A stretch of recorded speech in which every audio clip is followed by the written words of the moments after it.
दिलावा पधक से नाचो गुलाबी ताहर होठ गोरी। मारे दिलावा पधक से नाचो गुलाबी ताहर होठ गोरी। गुलाबी ताहर होठ गोरी, गुलाबी ताहर होठ गोरी।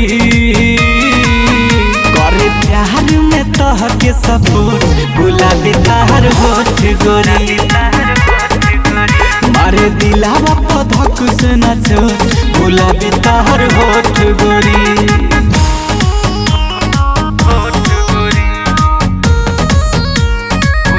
म्यूजिक बाय अभय बाबा।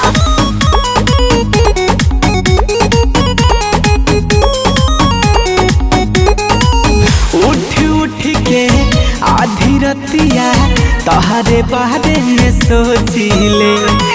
भला ही रहेलू हमारा नियारा बोले में सकोचिले।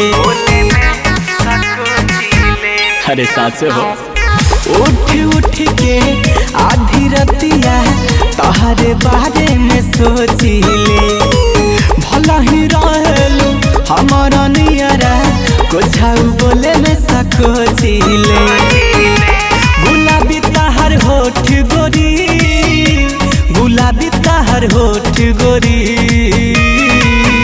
नहीं मनावा में कौनो खोट गुलाबी ताहर होठ गोरी।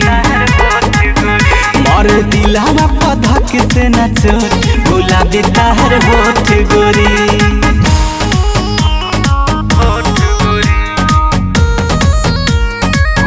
म्यूजिक बाय अभय बाबा।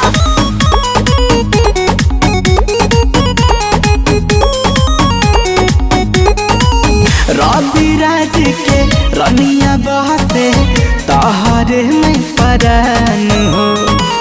उठावा के मुस्कान काढ़ी ले ला जान हो। रवि राज के रनिया बहसे तहरे में परान हो। उठावा के मुस्कान काढ़ी ले ला जान हो। गुलाबी ताहर होठ गोरी, गुलाबी ताहर होठ गोरी। अखिया से करेलू कोट गुलाबी ताहर होठ गोरी। मार दिलावा पधक से नाचो गुलाबी ताहर होठ गोरी।